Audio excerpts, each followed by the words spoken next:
지금 여기에 대하여. 소유는 삶을 구속한다. 가진 게 많을수록 삶은 제한된다. 신경 쓸 것이 많아지기 때문이다. 그래서 무엇이 필요한지 알고 필요한 만큼 원하는 것도 지혜다. 하지만 많은 이들은 이런 지혜를 가져보지 못하고 소유에 온 정열을 쏟으면서 살아간다. 삶의 목적이 소유를 위한 것처럼 생각하며 산다. 하지만 갖고 싶은 걸 가진다고 문제는 해결되지 않는다. 소유욕은 한계를 모르고 자라나기 때문이다. 짧은 행복 뒤에 곧바로 불행이 이어지는 이유가 여기 있다. 돈은 쾌락을 얻을 수 있는 자격증이 아니다. 돈이면 다 된다는 생각을 버려야 한다. 이것은 어쩌면 획득하기 가장 어려운 생각일지도 모른다. 어떻게 돈을 쾌락을 얻을 수 있는 도구로 생각하지 않을 수 있다는 말인가? 하지만 쇼펜하우어는 그렇게 생각하기를 바란다. 그는 돈을 닥쳐올지도 모르는 온갖 재난이나 불운에 대비한 방어벽으로 생각해야 한다고 말한다. 돈은 방어의 수단이다. 그래서 돈이 필요한 것이다. 행복이나 쾌락을 지향하기 위해서가 아니다. 그러면 인생이 돈의 노예가 되는 어처구니 없는 일은 벌어지지 않을 것이다. 일반적으로 빈곤에 시달린 경험이 있는 사람들은 빈곤의 고통을 사람들에게 들어서 알고 있을 뿐인 사람들보다 빈곤을 훨씬 덜 두려워하기 때문에 낭비하는 경향이 한층 심하다. 빈곤한 집안에서 태어난 사람에게는 빈곤이 자연스러운 상태이기 때문에 그 후에 손에 굴러 들어온 분은 여분의 것이며 향락과 낭비를 위해 존재하는 것으로 여겨질 수 있다. 낭비하는 사람들이 쇼펜하우어의 눈에 비친 가난한 사람들의 모습이다. 진정으로 풍족한 사람은 가진 것이 부족해도 삶에서 여유를 느낀다. 자신이 가진 것에 만족을 하며 함부로 써대지 않는다. 낭비는 진정으로 부유한 사람에게는 보이지 않는 경향이다. 죽음에 대하여. 무의미한 삶은 사람을 죽음으로 몰고 간다. 삶에서 일어나는 일에 사사건건 몰두하다 보면 자신을 돌볼 시간을 잃고 만다. 단순한 삶 이상의 것으로 자신을 고양시키지 못하는 자는 나쁜 시기가 오게 되면 쉽게 포기하려고 한다.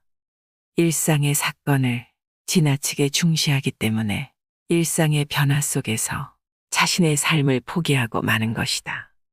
삶의 모든 변화에 흔들리는 인생. 그것은 사람을 너무도 피곤하게 만든다. 인간과 동물이 다른 점은 인간은 인식을 할 수 있기 때문이다. 동물은 현재를 살아가지만 인간은 과거와 미래를 인식한다. 자유를 얻은 인간은 이 세상 모든 것으로부터 해방된다. 동물도 구속되어 있는 자연으로부터 자유로워질 수 있다는 뜻이다. 인간은 모든 것으로부터 이탈할 수 있다. 덕과 고행, 현세의 모든 것으로부터도 이탈이 가능하다. 인간의 능력은 자유를 얻을 때 거의 무한의 경지에 달한다. 괴로울 땐 마음의 평정을 유지하는 것을 항상 잊지 말아야 하며 행복할 땐 지나치게 기뻐하지 않도록 해라. 이는 힘들 때 힘들다고 엄살 피우지 말고 잘 나갈 때 겸손하라는 소리다. 가난할 땐 비굴하지 않도록 유의하고 부유할 땐 낭비하지 않도록 주의해야 한다. 비가 오면 비를 즐기고 해가 뜨면 해를 즐기자. 바람이 불면 바람을 느껴보고 낙엽이 떨어지면 그 추락의 아름다움을 만끽하는 것이다. 즐기지 못하는 것이 문제일 뿐이다. 폭포 속의 물방울은 추락 속에서도 정지의 순간을 가질 수 있다. 별로 유익하지 않은 일에 두려움도 희망도 갖지 말라. 행복에 대하여. 우리는 모두가 희극 배우이다. 무대 위에서 우리는 각자 왕과 하인, 고문관 그리고 병사와 장군이 되기도 하지만 이러한 차이는 외면적인 것일 뿐 내면적으로는 모두 고통과 괴로움을 지닌 가련한 희극 배우인 것이다. 핸드폰 안의 수많은 사진은 모두가 웃고 있다. 자신이 잘 나왔다고 생각하는 사진들만 모아놓는다. 그리고 그 사진을 자신이라고 타인에게 보여준다. 모든 사진은 행복해 보인다. 누구도 자신의 못난 얼굴 혹은 자신이 인정하지 않는 각도의 사진을 보여주고 싶어 하지 않는다.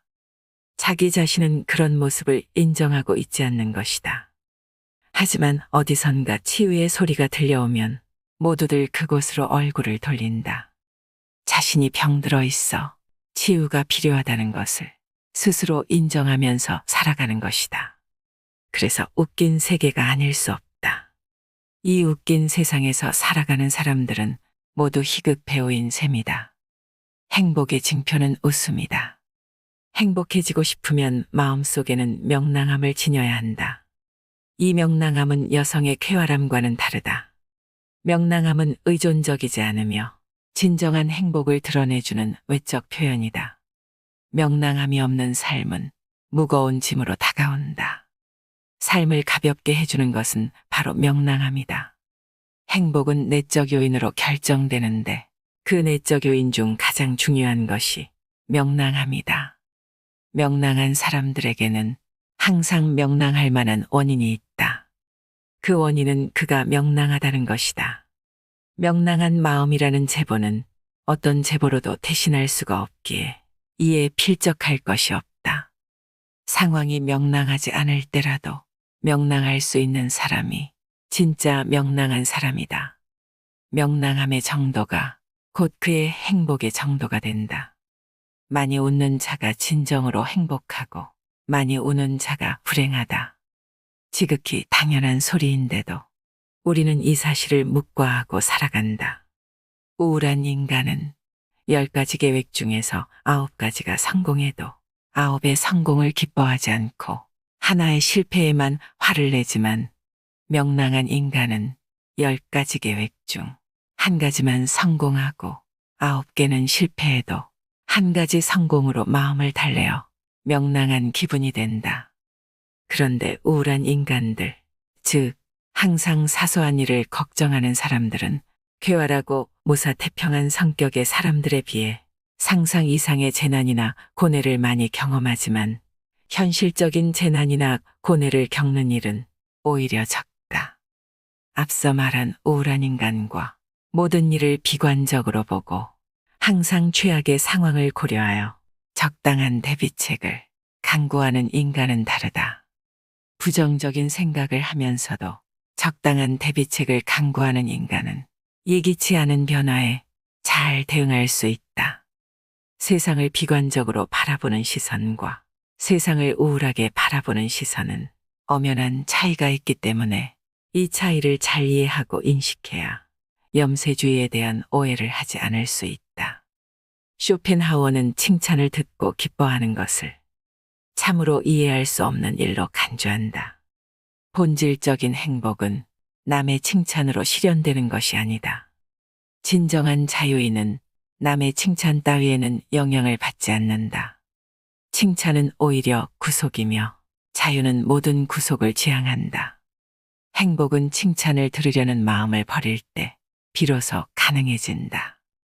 행복의 본질적인 요소인 마음의 안정과 독립에 대해서는 다른 사람들이 어떻게 생각할까 하는 생각은 이익이 되기보다는 독이 된다. 그러므로 사물의 참된 가치가 무엇인지 숙고하여 올바르게 평가함으로써 다른 사람들의 견해에 대해 지나치게 민감한 반응을 억제해야 한다. 행복의 본질적인 요소인 마음의 안정과 독립은 남의 시선으로부터 해방될 때 가능한 것이다. 남의 시선을 의식하는 순간 타인의 의견에 마음이 흐려진다. 남의 말을 많이 들을수록 자신이 하고자 하는 말을 잊게 된다. 결국에는 자신이 무엇을 원하는지도 모르고 살아가게 된다. 남들이 하는 대로 따라가다 보면 자신이 원하는 삶은 살 수 없다. 그런 삶은 독립과는 거리가 멀다. 스스로 생각하고 혼자서 결정하는 독립된 삶은 진정한 자유인에게만 주어지는 선물과도 같다. 다른 사람들은 어떻게 생각할까 하는 고민은 행복한 삶을 위해 버려야 할 생각이다. 그런 생각은 자기 자신에 대한 성찰을 빼앗아간다. 그런 생각을 할수록 자기 고유의 가치관은 사라지고 만다. 자기 존재에 대한 의미와 가치 가치를 잃고 만다. 다른 사람들의 생각으로 채운내면은 줄고 없는 미궁과 같다. 마음속에 그런 미궁을 만드는 것은 자기 탓이다.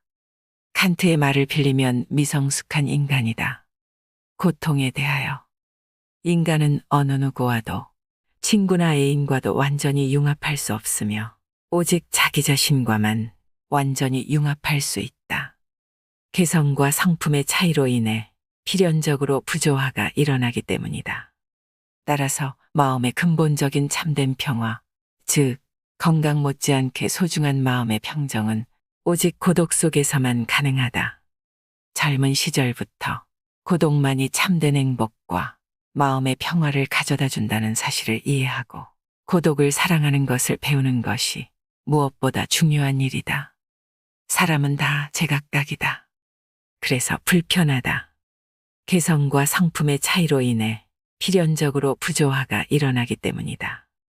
그렇다고 사람을 문제 삼을 수는 없다. 상대방의 의견을 존중해 주는 것도 중요하다. 남을 가르치려는 마음과 자세로는 불가능하다. 우리는 자신이 무엇을 잘못하고 있는지도 모르면서 그런 실수를 저지르고 있을 때가 많다. 완전한 융합을 이루지 못하면 괴롭다. 그리움으로 에너지를 소모시킨다. 늘 동경하는 마음으로 허공을 응시한다. 그 대상이 돈이 될 수도 있고 연인도 될 수 있다. 성적도 될 수 있고 취직도 될 수 있다. 시선은 늘 밖으로 향해 있다. 고통은 늘 외부의 것과 연결되어 있다. 마음의 근본적인 참된 평화, 즉 소중한 마음의 평정은 오직 고독 속에서만 가능하다. 쇼펜하우어는 오직 자신만을 의지하고 자신이 만물의 척도임을 깨닫는 자가 되기를 염원한다. 자기 자신이 되어 내부의 모든 것을 간직한 자야말로 가장 행복한 사람이다. 고독한 삶을 살아야 하는 이유는 고독이 행복을 지향하기 때문이다. 고독을 위해서는 혼자서도 흔들림이 없는 존재가 되어야 한다. 내부에 지닌 것이 많을수록 다른 사람에게 의지할 것이 적은 법이다. 행복은 즐거움과 향락으로 측정되는 것이 아니다. 돈이 많고 가진 게 많으면 즐거움과 향락을 누릴 기회도 많다. 하지만 그 사람이 곧 행복한 사람인가 하는 것은 다른 문제이다. 가진 게 많은 사람이 오히려 수많은 고뇌로부터 자유로울 수 없다. 이런 관점에서 쇼펜하우어는 에피쿠로스의 다음과 같은 말을 인용하기도 했다. 인간의 행복은 외적인 원인보다는 내적인 원인에 의해 훨씬 크게 좌우된다. 행복은 가진 것에 의해 결정되기보다는 마음가짐에 의해 결정된다. 그래서 건강한 거지는 병든 왕보다 행복할 수 있다. 절교한 친구하고는 화해하지 말아라. 로마의 격언 중에는 천성은 아무리 쫓아내도 곧바로 되돌아온다라는 말이 있다. 인간이 태어날 때 갖고 나온 고유한 성격과 개성은 절대로 바뀌지 않는다. 3살 버릇이 80까지 가는 것이 아니라 태어날 때 성격을 무덤까지 갖고 가는 것이다. 인간은 자신의 고유한 본성을 결코 잊지 못하는 법이다. 인간의 행동은 이처럼 내재적인 본능의 지배를 받는 것이므로 똑같은 상황에서 똑같은 행동을 되풀이한다. 따라서 어떤 이유로든 한 번 절교한 친구와 화해하는 것은 잘못이다. 그 친구는 훗날 똑같은 상황에서 똑같은 본능을 되풀이하기 때문이다. 그때가 돼서 그럴 줄 몰랐다고 말하거나 배신자라고 비난해봐야 소용없다. 한 번 잘못을 저질러 해고한 하인을 불러들이는 것도 잘못이다. 사람은 일단 이해관계가 바뀌면 태도가 달라진다. 따라서 그 사람의 성격이 파악되면 그런 줄 알고 그를 대할 필요가 있다. 그리고 그를 받아들이는 경우에는 그와 헤어졌던 이유와 함께 받아들인다는 것을 명심해야 한다. 광물학자가 광물의 표본 자료를 가지고 물질의 특성을 표기해 주는 것처럼 앞으로 우리는 사람을 대할 때 우리가 관계를 맺고 있는 이웃 사람들의 성격적 특성을 마치 광물의 본래 특성처럼 분류해 둘 필요가 있다. 그 이유는 사람의 성격은 변하지 않기 때문이다. 남의 잘못을 고치는 일은 거의 불가능한 일이다. 남의 생각이나 의견을 반박해서는 안 된다. 남의 불합리한 생각과 허망에서 벗어나게 하려는 것은 비록 구약성서에 나오는 인물처럼 900세까지 살아도 그 목적을 달성할 수 없을 것이다. 또한 남과 얘기할 때는 아무리 호의적으로 말한다 해도 상대방의 잘못을 비난해서는 안 된다. 남의 감정을 사기는 쉽지만 그의 잘못을 시정하기는 매우 어렵기 때문이다. 만일 누군가가 차마 귀로는 들을 수 없고 전혀 이치에 닿지 않는 말을 하더라도 개입할 필요가 없다. 단지 그가 서투른 연극을 하고 있다는 것을 알고 있으면 된다. 이 세상에서 진리나 교훈을 전하려는 사람이 혹시 자기의 임무를 완수했다면 그것은 행운에 속하지만 대부분의 사람들은 그 과정에서 오해와 부대접을 받거나 아니면 저항과 학대에 시달릴 수밖에 없다. 그러므로 자신의 의견을 남에게 납득시키려면 열을 올리지 말고 냉정하게 설득을 해야 한다. 자기 의견을 말하면서 열을 올리며 말하는 사람이 하는 말은 지성에서 나온 판단이 아니다. 그가 하는 말은 자신의 의견을 관철하려는 의지에서 나온 것이라고 생각하기 때문에 상대방은 더욱 납득하려고 들지 않을 것이다. 비밀을 고백하면 비밀의 노예가 된다. 개인적인 비밀은 깊이 숨겨두어야 한다. 아무리 친한 친구에게도 객관적인 자기 모습만 보여주는 것이 좋다. 주관적인 입장에서는 친구도 역시 남이기 때문이다. 만일 우리가 친한 친구라고 해서 모든 비밀을 말해버리면 나중에 뜻하지 않은 피해를 받을 우려가 있다. 옛부터 과묵함을 처세술의 근본으로 삼은 것은 그 때문이다. 아라비아의 격언을 보면 생활의 지혜가 담겨 있다. 적에게 알려서 안 될 일은 친구에게도 알리지 말라. 비밀을 지키면 비밀의 주인이 되지만 비밀을 고백하면 비밀의 노예가 된다. 그리고 평화의 열매는 침묵의 나무에서 열리는 법이다. 후회는 자신을 고문하는 짓이다. 조심해서 말 위에 안장을 얹어 놓아라. 그 다음에는 대담하게 말을 몰아라라는 말은 괴테의 격언집에 나온다. 일단 일을 시작하고 최선을 다한 후에 실패를 하면 그 다음은 깨끗이 잊어야 한다. 사람의 일이란 우연과 착오가 늘 곁에 따라다닌다. 우리는 불행한 일을 당하거나 자기가 하는 일이 좌절되면 이렇게 될 줄 몰랐다거나 그렇게 하지 않았더라면 이 정도까지 되지는 않았을 텐데 하고 후회를 한다. 그러나 그런 후회는 자신을 스스로 고문하는 짓이다. 그런 경우에는 이스라엘의 다비드 왕을 본받아야 한다. 다비드 왕은 어린 왕자가 병들어 누워 있을 때 야훼에게 낫게 해달라고 간절히 기도를 드렸지만 왕자가 죽자 다비드 왕은 몸을 일으킨 후에 기분을 전환하여 조금도 회한에 잠기는 일이 없었다. 그러나 성격상 체념할 수 없는 사람이라면 자신의 이성에 호소하여 우리들의 인생이란 숙명적으로 피할 수 없는 운명이 있다는 것을 인정해야 한다. 질투는 부도덕과 불행의 가시를 품고 있다. 질투는 인간의 자연스러운 본능 가운데 하나이지만 부도덕과 불행의 가시를 품고 있다. 그래서 옛부터 질투는 우리들의 행복을 가로막는 적이자 죄악으로 간주되어 왔다. 우리는 가능한 한 질투라는 본능을 우리 인격에서 잡초처럼 뿌리 뽑아야 한다.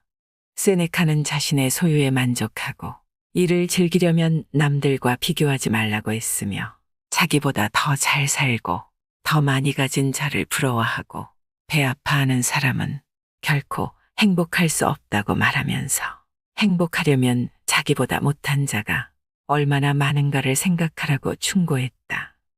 우리는 항상 위보다 아래를 보고 살아야 하며 자기보다 행복하다고 여기는 사람이 보기에만 그런 것인지 아니면 실제로는 불행을 감추고 사는지도 의심해야 한다. 사람이 자신을 위로하는 가장 빠른 방법은 자기보다 불행한 사람을 보는 것이다. 단조로움과 단순함이 행복에 이르는 길이다. 우리를 행복하게 하는 것은 아주 작고 사소한 일을 잘하는 데 있다. 사소하고 작은 일이란 무엇인가? 아무도 만나지 않고 혼자 책을 읽거나 음악을 듣거나 명상을 즐기고 혹은 마당을 쓸고 꽃을 바라보는 일 같은 것을 말할 수 있다. 일상의 평범한 일 그 자체를 말한다. 우리는 넓은 곳을 바라보기보다 좁은 시야로 바라볼수록 또 행동 범위가 넓은 것보다 좁을수록 더욱 행복을 누릴 수 있다. 세상을 넓게 보면 욕망이 커진다. 시야와 행동 반경이 넓어질수록 욕구가 더욱 발생하고 욕구가 생기면 그것을 이루려는 걱정과 불안이 증가된다. 사람을 많이 만날수록 친구가 많을수록 좋아하는 사람이 많을수록 소망과 욕구의 접촉 범위가 커지면서 불행을 자초할 수 있는 기회와 환경이 커진다. 행복해지기 위해서는 의지와 마음의 동요를 적게 해야 한다. 괴로움은 적극적인 마음에서 비롯되고 행복은 소극적인 마음에서 나온다. 마음의 안정과 고요와 평온함은 야망과 부산스럽고 시끄럽고 그리고 바쁜 것으로부터 오는 불행보다 훨씬 낫다. 우리는 성취 뒤에 오는 절망과 허물을 이미 알고 있기 때문에 이런 전제가 가능한 것이다.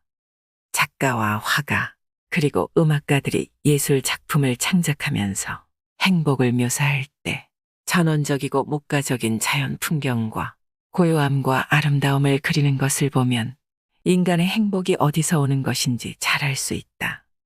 그들은 행복을 묘사할 때 늘 한적한 시골과 자연 풍경과 외로움과 고요함을 찬미하고 있지 않은가. 예술가들은 단조로움과 단순함이 행복의 기본적인 조건이라는 것을 잘 알고 있다. 단순하고 단조로운 삶, 그것만이 행복을 누리는 길이다. 결국 인간의 행복과 불행은 마음먹기에 달렸지만 단순하고 단조로움을 견딜 수 있는 사람은 지적인 생활을 감당할 수 있는 정신적 소양을 갖추어야 한다. 그래야만 권태라는 그늘에서 벗어날 수 있다. 슬픔의 눈물을 흘려본 사람이 기쁨의 눈물도 흘릴 수 있다.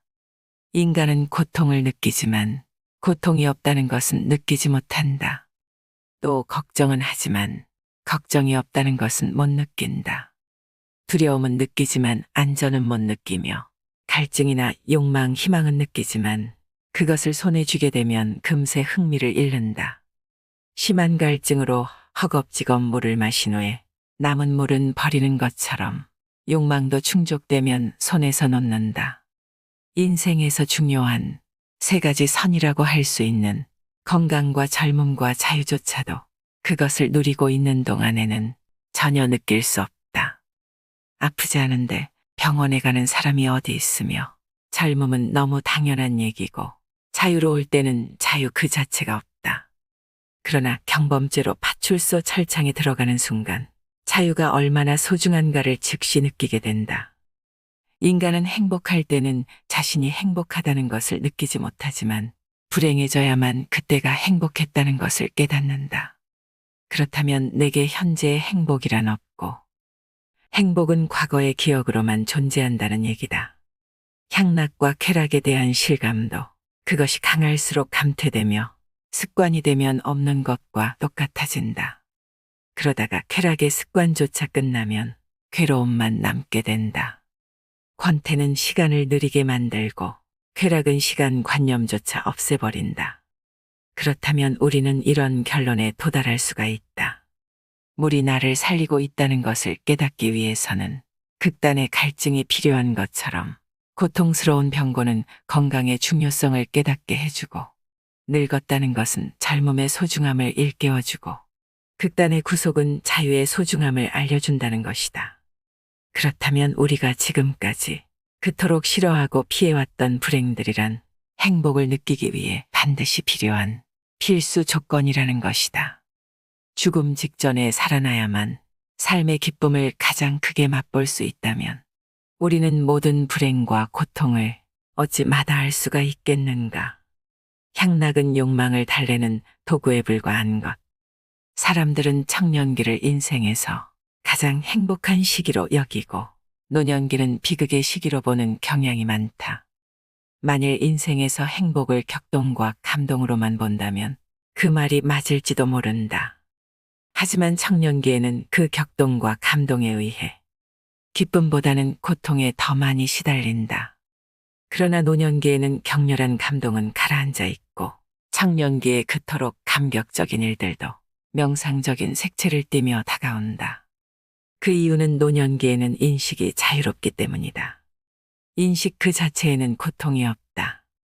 물론 감동이나 감격 그 자체가 인간을 행복하게 하는 것은 아니다. 노년기가 되어 향락을 누릴 수 있는 기회가 적거나 없다고 해서 슬퍼할 필요는 없다. 왜냐하면 향락이나 고통은 같은 성질의 형태인데 향락은 소극적이고 고통은 적극적이라는 차이밖에 없다. 그것을 이해하면 소극적인 향락에 대해 집착할 이유가 없게 된다. 모든 향락은 욕망을 달래는데 불과한 것이어서 욕망의 소멸과 함께 향락도 사라진다. 그것은 마치 식사 후에는 식욕이 없어지는 것이나 깊은 잠에서 깨어나면 더 이상 졸음이 오지 않는 이치와 같아서 향락의 기회가 없다고 해서 탄식할 이유는 없는 것이다. 철학자 플라톤이 늙으면 지금까지 우리를 끝없이 괴롭게 하던 성욕으로부터 자유로워졌다는 것만으로도 행복해질 수가 있다고 쓴 것은 당연한 말이다. 젊은 시절 성욕으로 인한 참을 수 없는 충동과 격정, 그리고 무서운 광기 등 저항마적 사념의 유혹으로부터 벗어나 완전히 이성을 회복할 수 있게 된다는 것은 행복한 일이다.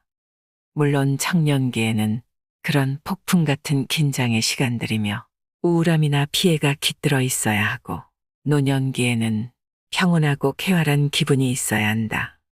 그 이유는 청년기에는 악마의 지배 밑에서 강제 노동을 감수해야 하므로 자유로운 시간이 쉽게 허락되지 않지만 성욕이 소멸된 후에는 생명의 핵이 소진되고 인간은 껍질만 남은 인형처럼 되어 있기 때문인지도 모른다. 잘 살기는 바라지도 않는다. 그저 아프지 않기만 바라는 것이다. 우리는 생애의 초반이나 전반부에는 누구나 그렇듯이 행복에 대한 큰 갈망과 희망과 포부로 가득 차 있다. 그러나 생애의 후반부에 접어들면 다소 사람마다 차이가 있겠지만 우리가 그처럼 갈망하던 사랑과 행복 그리고 야망이 한낱 망상의 산물에 불과하다는 것을 깨닫는다. 생애 후반부에서도 아직 그것을 깨닫지 못했다면 그는 여전히 생애 전반부에 살고 있거나 아니면 바보다. 따라서 지혜로운 사람은 강렬한 쾌락보다는 다만 고통이 없기를 바랄 뿐이며 우리가 흔히 주위에서 보아온 재난이나 불행을 피할 수만 있다면 다행이라는 생각을 하게 된다. 잘 살기는 바라지도 않아. 아프지 않고 살 수만 있으면 좋겠어. 당신의 입에서 그런 말이 나왔다면 당신은 이미 생애 후반부에 살고 있는 셈이다. 나 역시 젊은 시절에는 문을 두드리는 소리가 들리면 야, 뭔가 좋은 수가 있나 보다 하고 반가워했지만 나이가 들고 인생을 겪고 난 후에 문 두드리는 소리를 들으면 혹시 불길한 일이 생긴 것은 아니겠지 하고 중얼거리곤 한다. 고통이 없고 기쁨도 없다면 그것이 가장 행복한 상태이다. 내가 처세에 관해서 가장 큰 가르침으로 여기는 것은 철학자 아리스토텔레스의 니코마쿠스 윤리학에 나오는 다음과 같은 구절이다. 현명한 사람이 원하는 것은 쾌락이 아니라 고통이 없는 상태이다. 현명한 사람은 고통이 없기를 바랄 뿐이지 쾌락을 원하지 않는다. 예를 들어 우리 손에 작은 가시가 박혀서 몹시 심한 통증을 느끼고 있다고 해보자. 몸 전체는 건강하지만 그 점은 조금도 달갑게 여기지 않거나 전혀 관심이 없고 오직 가시에 찔린 통증에만 신경이 쏠려 다른 즐거움이나 기쁨을 도외시하고 만다. 그뿐만 아니다. 우리는 사업이 순조로운 편인데도 어느 한 가지 일이 뜻대로 안 되어 불만이 생기면 다른 일은 염두에 두지도 않는다. 우리가 피해의식을 느끼고 괴로운 것은 이러한 마음의 작용, 즉 의지에 달려 있다. 이렇게 의지의 작용은 적극적이고 직접적이다. 아리스토텔레스의 가르침은 바로 그 점에 착안한 것으로 보인다. 우리는 쾌락과 안위를 목적으로 삼아서는 안 되며 단지 고통이 없는 평온함을 추구해야 한다. 만일 이런 처세 방법이 잘못이라면 우리는 프랑스의 작가 볼테르의 명언 행복은 한 조각의 꿈이며 고통만이 실제이다라는 말도 거짓이 되고 만다. 우리가 행복하게 산다는 것은 가능한 한 괴롭지 않게 간신히 견디면서 산다는 뜻이다. 인생은 쾌락을 누리기 위해서 사는 것이 아니라 괴로움을 어떻게 잘 견디는가를 수련하기 위해서 산다고 볼 수 있다. 그렇다면 행복도 마땅히 큰 기쁨과 쾌락을 누린 사람의 몫이 아니라 괴로움을 잘 견뎌낸 사람의 몫이 될 수밖에 없다. 만일 우리가 기쁨과 쾌락을 행복의 목표로 삼는다면 우리는 늘 자기 자신에 대한 불만과 이웃에 대한 시기와 질투로 더 큰 고통에 사로잡힐 것이다. 만일 현재 고통도 없고 권태도 없는 상태라면 당신은 지금 행복한 상태에 있다고 말할 수 있다. 그렇다면 결국 우리는 살아가면서 쾌락과 기쁨을 얻으려 노력하지 말고 될 수 있는 한 괴로움만 없도록 노력해야 한다. 하지만 대부분의 사람들은 그렇게 하지 못하기 때문에 더욱 불행해지는 것이다. 지식은 지혜로 거듭나야 합니다. 지식은 통찰력이 씨앗입니다. 그 씨앗이 풍부할수록 우리가 수확할 수 있는 것들도 풍부하겠지요. 지혜로운 사람이 세상을 바라볼 때는 모든 것이 분명합니다. 그래서 삶에 대한 지혜가 쌓여야 합니다. 삶의 매 순간이 소중한 순간으로 인식될 때 우리는 삶의 질서와 규칙을 발견할 수 있을 것입니다. 삶의 무게에 짓눌려 사는 사람들은 삶을 이해하지 못한다고 합니다. 우리가 찰나의 기쁨을 얻기 위해 긴 고통을 감내하는 것이 행복을 위한 행동일까요? 아니면 고통을 느끼지 않기 위해서 기쁨을 포기하는 것이 행복을 위한 행동일까요? 그래서 쇼펜하우어는 인생을 고통과 권태 사이를 오가는 시계추라고 통찰했습니다. 우리가 살아가면서 느끼는 대부분의 불만은 가지고 싶은 것을 가질 수 없고 해보고 싶은 것을 할 수 없는 욕망의 좌절에서 비롯됩니다. 시계추를 움직이는 힘은 욕망이기에 고통과 권태를 벗어나기 위해서는 욕망을 버려야 합니다. 불교에서는 이것을 열반의 경지에 오른다고 표현하죠. 우리는 충족될 리 없는 심원한 갈망에서 도망치지 않고 존재의 공허를 마주해야 합니다. 그래야 시계추의 굴레에서 잠시라도 우리를 해방시킬 것입니다. 이상으로 인생의 품격이었습니다. 하루하루 당신의 품격이 더 빛나길 바랍니다.